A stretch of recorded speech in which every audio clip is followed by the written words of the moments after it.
আল্লাহ কোরআন নাজিল করেছেন, যেই দিন সূচনা করেছিলেন ওই দিনটা ছিল সোমবার। আমি রোজা রাখার মাধ্যমে তার শুকর আদায় করি। দুনিয়াতে আমি যেদিন আসছি ওই দিনটা ছিল সোমবার। আমি রোজা রাখার মাধ্যমে আমি মিলাদুন নবীর শুকর আদায় করি। ও নবীর উম্মতের দল, আমার মায়ার নবীর শুকর যদি আদায় করতে চাও, নবীর আদর্শের বাহিরে গিয়া কোনো আদর্শ পালন হবে না।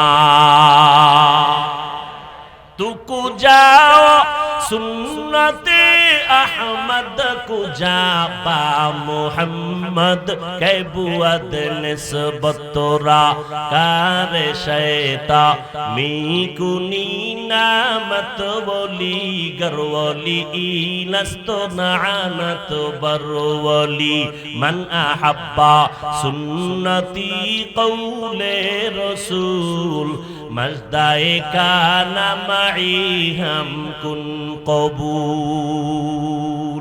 রহমাতুল লিল আলামিনের আদর্শ পেয়ে আলীর দাম বেড়ে গেল, আবু বকরের দাম বেড়ে গেল, ওমরের দাম বেড়ে গেল। ৩৯ জন মুসলমান নবীর ব্যবহারে কালেমা পড়লেন, ১১ জন নারী মুসলমান, ৩৯ জন পুরুষ মুসলমান। নবী গোপনে গোপনে দাওয়াতের কাজ করেন, আজান জোরে দেন না, নামাজ জোরে লোকালয়ে পড়েন না। ৩৯ জন মুসলমান। ইতিমধ্যেই জুলুমের স্টিম রোলার দাউ দাউ করে জ্বলে উঠল। আবু জাহাল ঘোষণা দিল, মুহাম্মদের মাথাটা এনে দাও। ওমর তরবারি নিয়ে দৌড়ায় আমার নবীর গর্দান কাটার জন্য। আল্লাহ তাআলা হেদায়েতের মালা পরায়ে দিলেন। ওমরের মতো বান্দা, ২৭ বছরের যুবক ওমর আমার নবীর মাথা কাটার জন্য রওয়ানা। আল্লাহ হেদায়েতের দরজা খুলে দিয়েছেন। আমার নবী দোয়া করতেছেন, ও রব্বে কারীম, তোমার বান্দা ওমরকে তুমি কালেমার সৈনিক বানায় দাও। কারণ ওমরের মতো বান্দা যদি আসে, আমাদের কালেমার পতাকা উড্ডীন করা সহজ হয়ে যাবে। সবার দ্বারা সব কাজ হয় না। আল্লাহ তাআলা তার কুদরতের দ্বারা কিছু বান্দা তৈরি করে যুগে যুগে, ওই বান্দার দ্বারা সবার কাজগুলো আল্লাহ আদায় করে নেয়। ওমরের মতো বান্দা, ২৭ বছরের যুবক, রক্ত গরম নিয়ে নবীর মাথা কাটতে আইসা এক পর্যায়ে কালেমা পড়ে মুসলমান হয়ে গেল। নবীর সামনে মাথা নত করেছেন, নবীর হাতের সাথে হাতটা লাগাইছেন। নবীজির রুহানি তাওয়াজ্জু কলবের মধ্যে যখন ঢুকে পড়লো, ওমরের মধ্যে এমন অ্যাকশন শুরু হয়ে গেল। ১ মিনিটের মাথায় কালেমার পতাকা নিয়ে ওমর তরবারি নিয়ে হাতিমে কাবায় দাঁড়ায় গেলেন। ওমর দাঁড়াইয়া ডাক দিয়া কয়, ও বেদিন বেঈমান মুহাম্মদের দুশমনেরা কই? এতদিন মুহাম্মদের বিরোধিতা করছো, কোনো বাধা পাও নাই। আজকে আমি ওমর ৫ মিনিট আগে মুহাম্মদের দুশমন ছিলাম, এখন আমি মুহাম্মদের আদর্শের পাগল। আমি কালেমার পতাকা গলায় লাগায় দিলাম। যদি কোনো দুশমন থাকো, মুহাম্মদের বিরুদ্ধে কারো কাছে যাওয়ার দরকার নাই, ওমরের সামনে দাঁড়ায় যাও, ওমরের তরবারি তোমার ফয়সালা করে দিবি। আয়েশা রাদিয়াল্লাহু আনহা বলেন, নবীজির ঘাম বোতলের মধ্যে ভরে রাখতাম।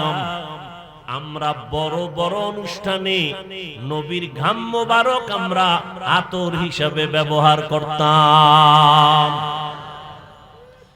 রহমতের নবী, ৬৩ বছর হায়াত। জীবনী তালাশ করো, একটা মিথ্যা কথা আমার নবী জীবনে বলেন নাই। এমন একজন নেতার নাম কও যেই নেতার হায়াতে মিথ্যা নাই। এমন একজন মনীষীর নাম বলো যেই মনীষী মিথ্যা বলে না। বরং আল্লাহর বান্দারা মিথ্যা না বললে তাদের চাকরি ও ব্যবসা চলে না।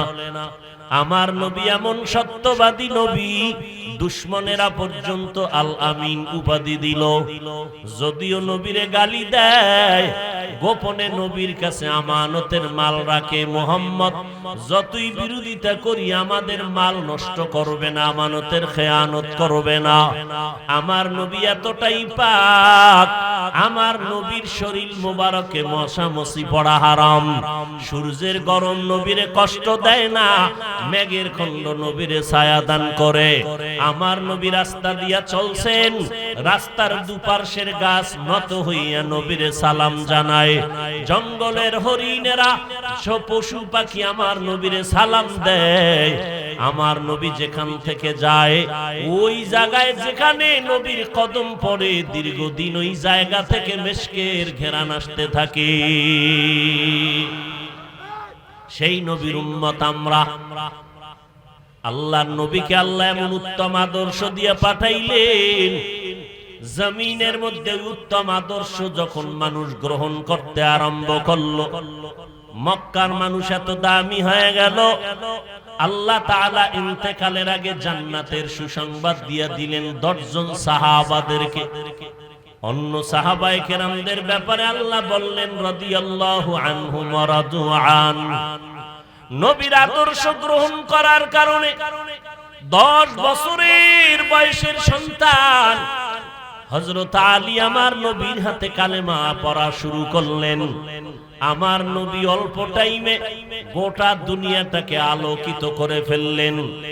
যত মেডিসিন নবী ব্যবহার করেছেন এর মধ্যে উত্তম মেডিসিন হলো নবীর সুন্দর ব্যবহার। আমার নবী কোনোদিন কাউকে গালি দেন নাই, গালির জবাবও দেন নাই। নবী কোনোদিন চোখ গরম করে কাউকে কিছু বলেন নাই, বরং মায়ার নবী এত সরল, জমিনে তার থেকে সরল কোনো মানুষ নাই।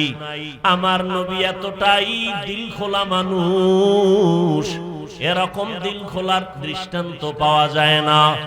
নবী মসজিদে নববীতে বসে আছেন, একটা জামা পরিয়া একটা বাচ্চা ঈশা বলতেছে আম্মা আমাকে পাঠাইছেন, একটা জামা দেন। নবী বলেন আমার গায়ের জামা ছাড়া কোনো জামা নাই। বাচ্চাটা চলে গেল, কিছুক্ষণ পরে আবার আসছে, এসে বলে আপনার গায়ের জামাটা আমার আম্মা জান চাইছেন। নবী গায়ের থেকে জামাটা খুলে বাচ্চার হাতে দিয়া দিল। নবী খালি গায়ে বসে রইলেন। বেলাল আসছেন আজান দিতে। বেলাল এসে ঢুকে দেখেন রহমতুল লিল আলামিন খালি গায়ে বসে আছেন। বেলাল লজ্জায় পাশে চলে গেলেন। আল্লাহ জিবরাইলকে পাঠাইয়া আয়াত নাজিল করে বললেন ও পয়গম্বর এত বেশি দান করবেন না যাতে করে আপনার লজ্জা পাইতে হয়। আবার হাতটাকে এত পর্যন্ত গুছাইয়া মুষ্টিবদ্ধ করে রাখবেন না যাতে করে মানুষ আপনাকে কৃপণ বলে। এরে নবীর উম্মতের দল, মায়ার নবীর কোনো তুলনা নাই, যে নবীর কোনো গুনাহ নাই, যে নবীর সামনে পিছনে কোনো গুনাহ নাই। আল্লাহ বলেন ইন্না ফাতাহনা লাকা ফাতহাম মুবিনা লিয়াগফিরা লাকাল্লাহু মা তাকাদ্দামা মিন যামবিক ওয়া মা তাআখার ওয়া ইউতিম্মা নি'মাতাহু আলাইকা ওয়া ইয়াহদিয়াকা সিরাতাম মুস্তাকিমা। নবীর আদর্শ এত সুন্দর। হযরত আলী 10 বছর বয়সে নবীর হাতে হাত লাগাইয়া জীবনটা ধন্য করে ফেললেন। কেমন ধন্য! হযরত আলী দোয়া করেন আমার নবীর সোহবতে গিয়া এতটা দামি হয়ে গেল। মদিনার নবী দোয়া করলেন আনা দারুল হিকমা ওয়া আলীউন বাবুহা। আমি মুহাম্মদ হলাম ইলম ও হিকমতের ঘর, আর ইলম ও হিকমতের ঘরের দরজা হলো আলী। আল্লাহর নবীর দোয়ার কারণে আল্লাহ আলীর এত ইলম দান করেছেন। আল্লাহর নবী এক সময় আলীর জন্য এই পরিমাণ দোয়া করলেন। খেলাফতের চেয়ারে হযরত ওমর বসে আছেন, এক আল্লাহর বান্দি এসে হাজির হলো আদালতে। আলী পাশে বসে আছেন। মহিলা ঈশা ডাক দিয়া কয় খলিফাতুল মুসলিমিন আপনি ইনসাফের বিচার করেন। আমি বড় অপরাধী, আমি একটা জেনাকারিনী মহিলা, আমার গর্ভের মধ্যে একটা অবৈধ বাচ্চা আছে। আপনি আমার বিচারটা দুনিয়ায় করে দেন, কারণ আমি দুনিয়ার বিচার সহ্য করতে পারবো, জাহান্নামের আযাব সহ্য করা সম্ভব হবে না রে ও খলিফাতুল মুসলিমিন। দুনিয়ায় কষ্ট সহ্য করা সম্ভব, জাহান্নামের কষ্ট সহ্য করা সম্ভব হবে না। মহিলা যখন নিজের অপরাধের কথা স্বীকার করেছে, ওমর বলে জল্লাদ তরবারিতে নিয়ে রেডি হয়ে যাও। ওই মহিলা নিজেই স্বীকার করলো জিনাকারিনী, গর্ভের মধ্যে একটা অবৈধ বাচ্চা, তাকে হত্যার জন্য প্রস্তুতি নাও। যখন জল্লাদ রেডি হয়ে গেল, পার্শ্বের থেকে হযরত আলী ডেকে বলতেছেন, খলিফাতুল মুসলিমিন, একটু ভেবে চিন্তে কথা বলবেন। বলে বলো আলী কি? বলে বিচারটা এখন করা যাবে না, কারণ নিজে মহিলা অপরাধ স্বীকার করেছে, মহিলা জিনাকারিনী, মহিলার অপরাধ আছে, বিচার করবেন, কিন্তু গর্ভের বাচ্চার তো কোনো অপরাধ নাই। তাহলে আপনি বাচ্চার উপরে কেন এই অত্যাচারের আদেশ দিবেন? ওমরে ফারুক খলিফাতুল মুসলিমিন ডেকে বলে, আলী আপনিই ফয়সালাটা দিলে অনেক ভালো হয়। হযরত আলী ফয়সালা দিলেন, আরে আম্মা জান, নিরাপদে আপনি বাড়িতে চলে যান, বাড়িতে যাইয়া নির্দ্বিধায় জীবন যাপন করবেন, খানা খাবেন, বাচ্চাটা দুনিয়াতে আসার ব্যবস্থা করবেন। যেদিন বাচ্চা ভূমিষ্ঠ হবে, বাচ্চাটাকে আরামে লালন পালনের ব্যবস্থা করবেন, বাচ্চা লালন পালন করে বড় বানাবেন, কোনো পেরেশানি মাথায় নিবেন না। বাচ্চা যখন নিজের পায়ে দাঁড়াইয়া কামাই রুজি করতে পারবে, ওই সময় আপনি আসবেন আদালতে, তখন আপনার বিচার হবে, বাচ্চার উপরে জুলুম করা হবে না। হযরত আলী এই ফয়সালাটা দিতে দেরি, ওমরে ফারুক দেখে বলেন, লাউলা আলিউল্লাহ লাকা উমর, আজকে যদি আলী আমার পাশে না থাকতো, আমি ওমর না জানি ধ্বংস হয়ে যাইতাম। এলমেরা জাজু করদান বেহিসাব, খলকে রাদাদান জওয়াবে বাসওয়াব, হক না দারদ দোস্তে খলকা জারেরা, নিস্তে ই খসলত একে দিনদারেরা। ভাইরা আমার, রবিউল আউয়ালে নবী উত্তম আদর্শ নিয়ে জমিনের মধ্যে আবির্ভূত হলেন। এ নবীর আশিক, আমার নবী রবিউল আউয়াল, শুধু রবিউল আউয়াল না, আমার নবী 12টা মাসের মধ্যে যতদিন সোমবার ছিল, বৃহস্পতিবার ছিল, নবী রোজা রেখেছেন।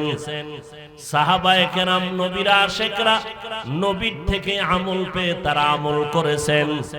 নবীকে প্রশ্ন করা হয়েছিল, নবী সোমবার দিন রোজা রাখেন কেন? নবী বলেন, 2 কারণে রোজা রাখি।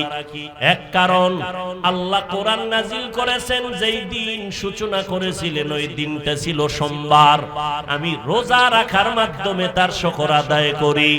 দুনিয়াতে আমি যেদিন আসছি ওই দিনটা ছিল সোমবার, আমি রোজা রাখার মাধ্যমে আমি মিলাদুন নবীর শুকর আদায় করি। ও নবীর উম্মতের দল, আমার মায়ার নবীর শুকর যদি আদায় করতে চাও, নবীর আদর্শের বাহিরে গিয়া কোনো আদর্শ পালন হবে না। তুকু যাও সুন্নতে আহমদ কুজা পা মুহাম্মদ কে বুয়াদ নিসবত তোরা কারে শয়তা মিকুনি নামত বলি গরওয়ালি ইনস্ত নানত বরওয়ালি মান আহাব্বা সুন্নতি কওলে রাসূল মজদায়ে কানা মাই হাম কুন কবুল।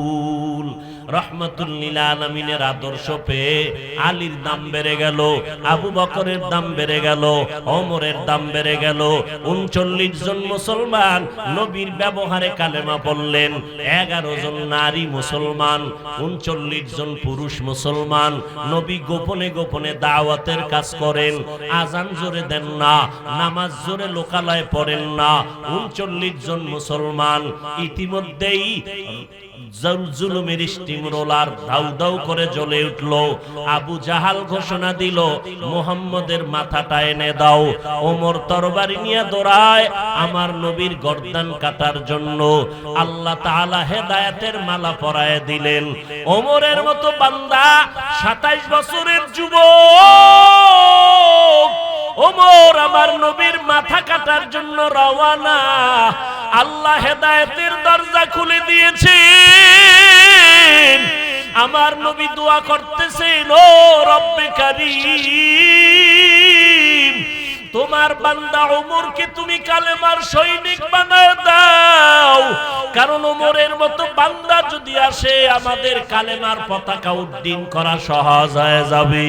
সবার দ্বারা সব কাজ হয় না, আল্লাহ তাআলা তার কুদরতের দ্বারা কিছু বান্দা তৈরি করে যুগে যুগে, ওই বান্দার দ্বারা সবার কাজগুলো আল্লাহ আদায় করে নেয়। ওমরের মতো বান্দা 27 বছরের যুবক রক্ত গরম নিয়ে নবীর মাথা কাটতে আইসা এক পর্যায়ে কালেমা পড়ে মুসলমান হয়ে গেল। নবীর সামনে মাথা নত করেছেন, নবীর হাতের সাথে হাতটা লাগাইছেন। নবীজির রুহানি তাওয়াজ্জু কলবের মধ্যে যখন ঢুকে পড়লো, ওমরের মধ্যে এমন অ্যাকশন শুরু হয়ে গেল। 1 মিনিটের মাথায় কালেমার পতাকা নিয়ে ওমর তরবারি নিয়ে হাতিমে কাবায় দাঁড়ায় গেলেন। ওমর দাঁড়াইয়া ডাক দিয়া কয়, ও বেদিন বেঈমান মুহাম্মদের দুশমনেরা কই? এতদিন মুহাম্মদের বিরোধিতা করছো, কোনো বাধা পাও নাই। আজকে আমি ওমর 5 মিনিট আগে মুহাম্মদের দুশমন ছিলাম, এখন আমি মুহাম্মদের আদর্শের পাগল। আমি কালেমার পতাকা গলায় লাগায় দিলাম। যদি কোনো দুশমন থাকো মুহাম্মদের বিরুদ্ধে কারো কাছে যাওয়ার দরকার নাই, ওমরের সামনে দাঁড়ায় যাও, ওমরের তরবারি তোমার ফয়সালা করে দিবি। ভাইরা আমার, ওমরে ফারুক রাদিয়াল্লাহু তাআলা আনহু নবীর সোহবতে এত দামি হয়ে গেলেন। অর্ধ জাহানের খলিফা ওমর একা একা চলতেছেন, কোনো সিকিউরিটি গার্ড নাই, বডিগার্ড নাই।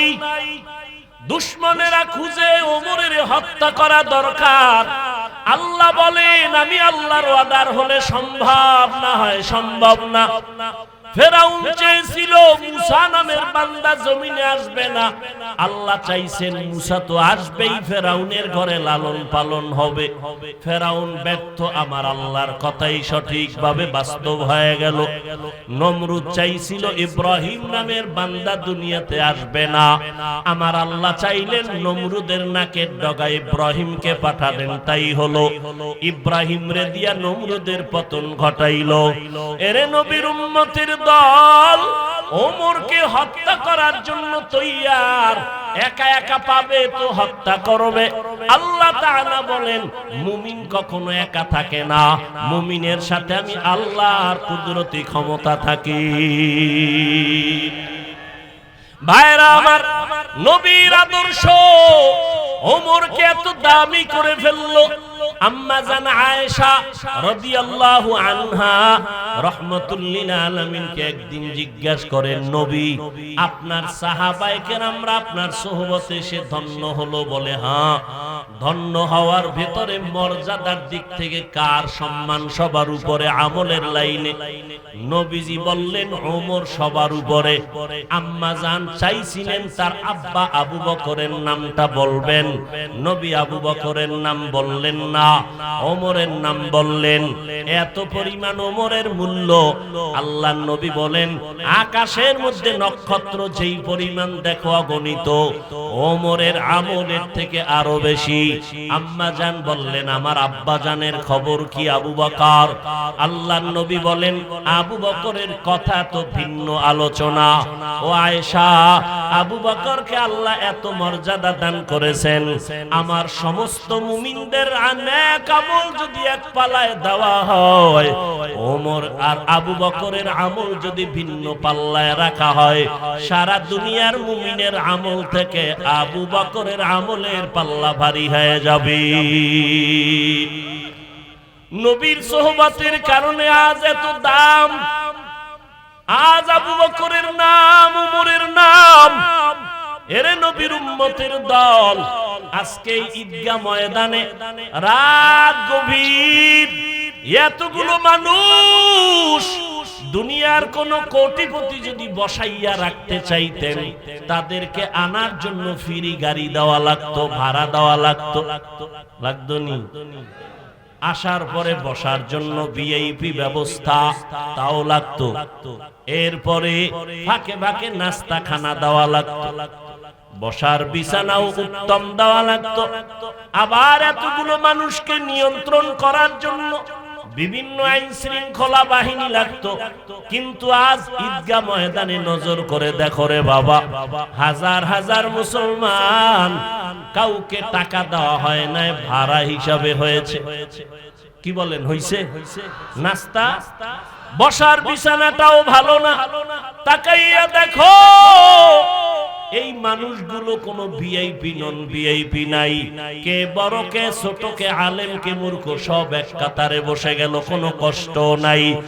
নিয়ন্ত্রণের জন্য কোনো পুলিশ নাই, কোনো র‍্যাব লাগলো না।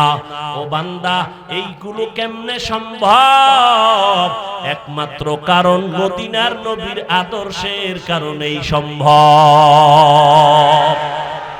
তুকু যাও সুন্নতে আহমদ কুজা বা মুহাম্মদ কাইবুয়াত নিসবত তোরা। নবীর আদর্শের মালা গলায় লাগাও। আজকে নবীর আদর্শের কারণেই আমাদের এত সম্মান এই জমিনের মধ্যে। ও নারায়ণগঞ্জের যুবক, ও বৃদ্ধ বাবাজি, পর্দার আড়ালের আম্মা জানেরা, দুনিয়াটা কিছুই না রে বাবা, আমার নবীর আদর্শের কারণে আজ আমরা সম্মান থেকে লাইনচ্যুত হয়ে যাই নাই। এই জমিনের মধ্যে আল্লাহর নবীর চ্যালেঞ্জ দেওয়া দুই জিনিস যারা আঁকড়ায় ধরবা তাদের সম্মান যাবে না। আজকে দুনিয়াতে যাদের কাছে সুন্নতের আমল আছে, কোরআন আছে, এদের মতো সম্মানের জমিনে বর্তমানেও কেউ নাই। করোনা গেল, মহামারী, স্কুল কলেজ বন্ধ, চাকরিওয়ালার চাকরি বন্ধ, ব্যবসায়ীর ব্যবসা বন্ধ। তাকাইয়া দেখছো রে বাবা, আল্লাহর শুকর, কোরআনওয়ালাদের একটা মাদ্রাসাও বন্ধ হয় নাই। হেফাজতের মালিক কে? এর এলাকার মুসলমান যুবক, নবীর আদর্শের মালাটা গলায় লাগাও। আজকে নবীর জন্য পাগল, কিন্তু এই যে আমাদেরও ময়দানে হাজার হাজার আল্লাহর আশেক, নবীর আশেক বসে আছে, দুঃখ অন্তরে ভরা। এমন আশেক এখানে আছেন, আজকে ফজরের নামাজ পড়ে নাই, জোহর পড়ে নাই, আসর পড়ে নাই, মাগরিব পড়ে নাই, এশাও পড়ে নাই। কি আছে না নাই? নামাজ ছেড়ে দেওয়ার সুযোগ আসেনি? কথা বলেন, নামাজ কয় ওয়াক্ত? আর ওজরে বলেন, শুধু শুক্রবার দিন না প্রতিদিন? কয় প্রতিদিন তো দূরের কথা, জুমার দিন গিয়াও মানুষ ভালো করে নামাজ পড়ে না।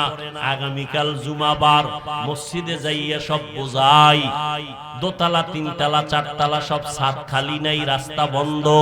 কমিটি কয় টাকা দাও, আরো বাড়ানো দরকার।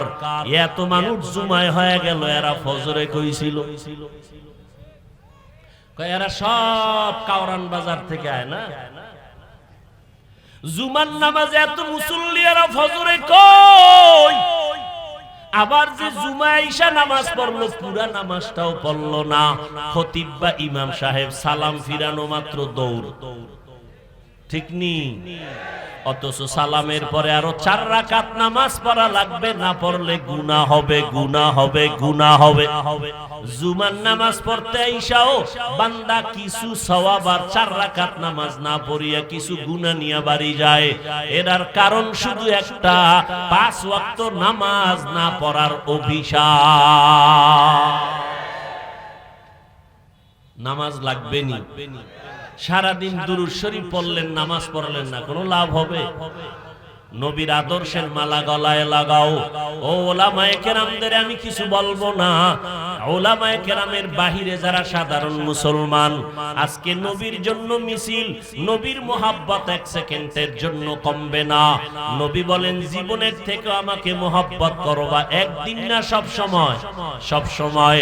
রবিউল আউয়ালের 12 তারিখ শুধু মিছিল দিবা তা না, ওরে মিছিল তো কেউ দেয় নাই। আবু হানিফা দেন নাই, ইমাম বুখারী দিলেন না, ইমাম মুসলিম দিলেন না, মাযহাবের কেউ দিলেন না। এই মিছিল কইরা বাবা যদি তোমার নামাজ নষ্ট হয়, পর্দা নষ্ট হয়, খোদার কসম তোমার এই মিছিল তোমার জন্য ক্ষতির কারণ হয়ে যাবে। ভাইরা আমার, তর্ক বিতর্ক বাদ দিয়া সবাই নবীর আদর্শের মালা গলায় লাগাইও। দাড়িটা লম্বা করো, মা বাবার খেদমত করো, ওলামায়ে কেরামের সম্মান বজায় রেখে দোয়া নিয়ে পরামর্শ নিয়ে আমল করো। নামাজ 5 ওয়াক্ত ছাড়া উপায় নাই। ও বান্দা, নামাজের মালা গলায় লাগাও। যতই চালাকি করো, কোনো চালাকিতে কাজ হবে না রে বাবা। দুনিয়াতে আর কয়দিন? সারা রাত নবীর শানের বয়ান করলে শেষ করা যাবে না, কারণ আমার নবী শ্রেষ্ঠ নবী, এমন শ্রেষ্ঠ যার শান বয়ান করিয়া শেষ করা যাবে না। কিয়ামত পর্যন্ত শানের বয়ান চলবে, হাসরের ময়দানেও নবীর শানের আলোচনা চলবে, শেষ হবে না, চলতে থাকবে। তবে দেখার বিষয় তুমি আমি নবীর আদর্শ কি পরিমাণ মানলাম। 5 বেলার নামাজ পড়ো, নবীর আদর্শ কোন পীরের আদেশ নয়। নবীর আদর্শে টুপিটা মাথায় লাগাও, নবীর আদর্শে দাড়িটা লম্বা করো, নবীর আদর্শে পর্দা রক্ষা করো রে বাবা। ও যুবক, আজকে এত বয়ান শোনার পরেও তোমার নবীর তরিকা ভালো লাগে না। কত বিধর্মীরা আমার নবীর আদর্শ দেখা কালেমা পড়ে, আর মুসলমানের ঘরে জন্ম নেওয়ার পর নবীর উম্মত হইয়া বেঈমানের পা চাটা গোলামি করে। এই যুবকেরা, চুল কাটার মধ্যে কি নবীর আদর্শ নাই? তুমি বেঈমানের সাইজে কাটো কেন? বেঈমানেরা নবীরটা দেখা পাগল, তুমি বেঈমানেরটা গ্রহণ করলা কেন? আঙ্গুলের নখগুলো কেমনে কাটবা? নবীর কি আদর্শ নাই? আঙ্গুলের নখগুলো কাটতে গিয়া তুমি বিধর্মীর পদঙ্ক অনুসরণ করো কেন? আমার নবী তো ওই নবী যেই নবীর চ্যালেঞ্জের সামনে কেউ দাঁড়াবার সাহস নাই। আমার নবী ওই নবী যার চরিত্রে কোনো কলঙ্কের দাগ নাই। আমার নবীর মুজিজা কোরআন এখনো তো আছে, যেই কোরআনের তেলাওয়াত শুনলে মানুষ পাগলের মতো হয়ে যায়, যেই কোরআন দেখলে কলিজা ঠান্ডা হয়। আজ নবীর মুজিজা কোরআন আছে, ওই নবীর তরিকা বাদ দিয়ে তুমি বিধর্মীর অনুসরণ কেন করো? এখনো তওবার দরজা খোলা আছে, ফিরে আসো রে বাবা। সারা রাত নবীর গুণগান গাইলে লাভ কি হবে যদি ফজর না পড়ো? এখান থেকে মোনাজাত হওয়ার পর অনেকের দেখা যায় রাস্তায় বিড়ি টানতে টানতে বাড়ি যাবে, বাসায় গিয়া সারা রাত মোবাইলের দিকে তাকাইয়া কবিরা গুনাহ করবে। ফজরের নামাজ যদি না পড়ো, এই সারা রাতের বয়ান কোনো কাজে লাগবে না। ও গো নবীর উম্মতেরা,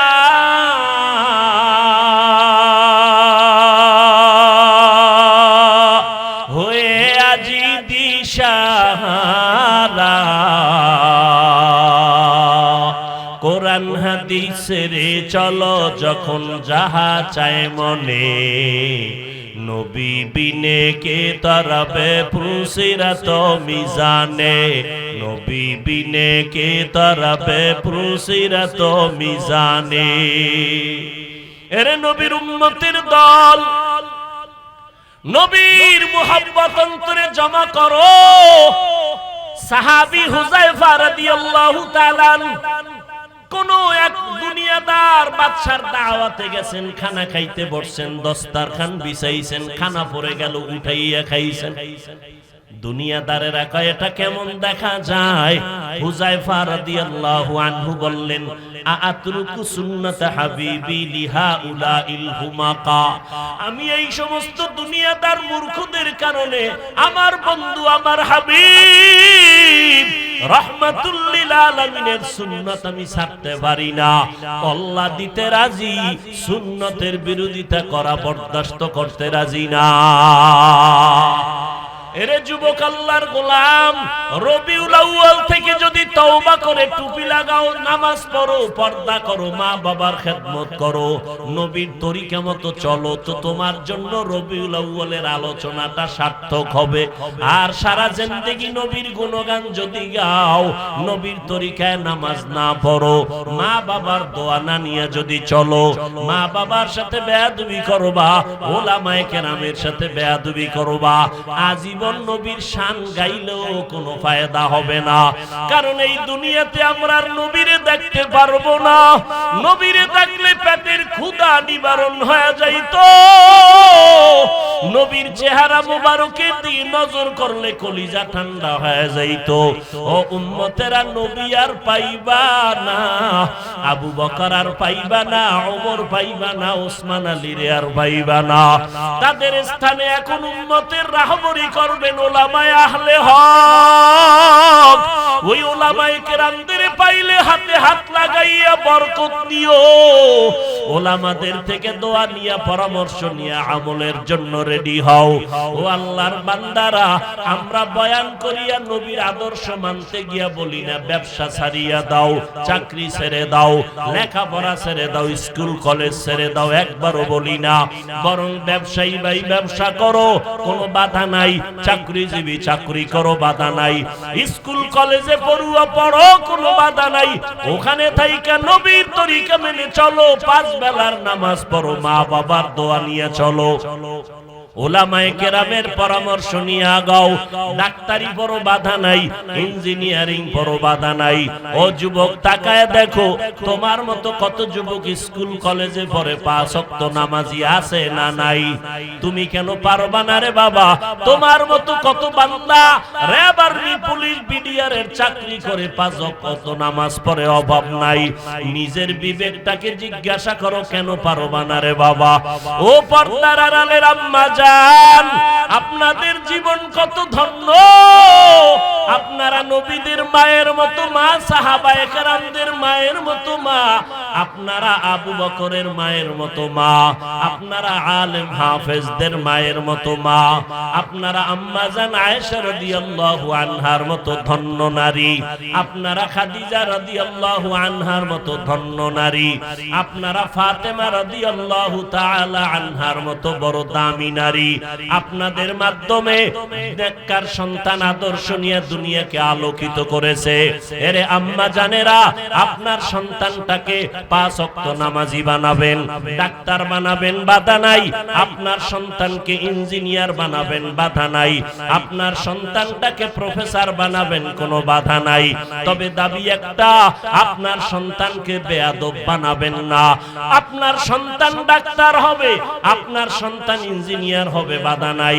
তবে সাবধান, আপনার সন্তান যেন বেয়াদব না হয়, সন্তানের আচরণে আলেমরা যেন কষ্ট না পায়, আপনার সন্তানের ব্যবহারে মা বাবা যেন কষ্ট না পায়, আপনার সন্তানের আচরণে কোনো বন্ধু বান্ধব যেন কষ্ট না পায়। আদর্শওয়ালা সন্তান দুনিয়াতে রেখে যাবেন। পর্দার আড়ালের আম্মা জান বলবেন, হুজুর আমাদের করণীয় কি? মা বাবার মধ্যে সন্তান ভালো বানানোর ক্ষেত্রে মায়ের অবদান সব থেকে বেশি। ওসি সাহেবের ব্যবহার ভালো, এসপি সাহেবের ব্যবহার ভালো, ডিসি সাহেবের ব্যবহার ভালো, চেয়ারম্যানের ব্যবহার ভালো। আল্লাহর কসম করে বলি, এটা তাদের ব্যক্তিগত বাহাদুরি নাম। যত ভালো দেখা যায় সব হলো মায়ের অবদান। মায়ের আদর্শের কারণে সন্তানের আখলাক চরিত্র ভালো। এই জন্য নবীজি বলেছেন, ও দুনিয়ার নারীরা, দুনিয়ার মধ্যে তোমাদের মতো শ্রেষ্ঠ সম্পদ আর কেউ নাই।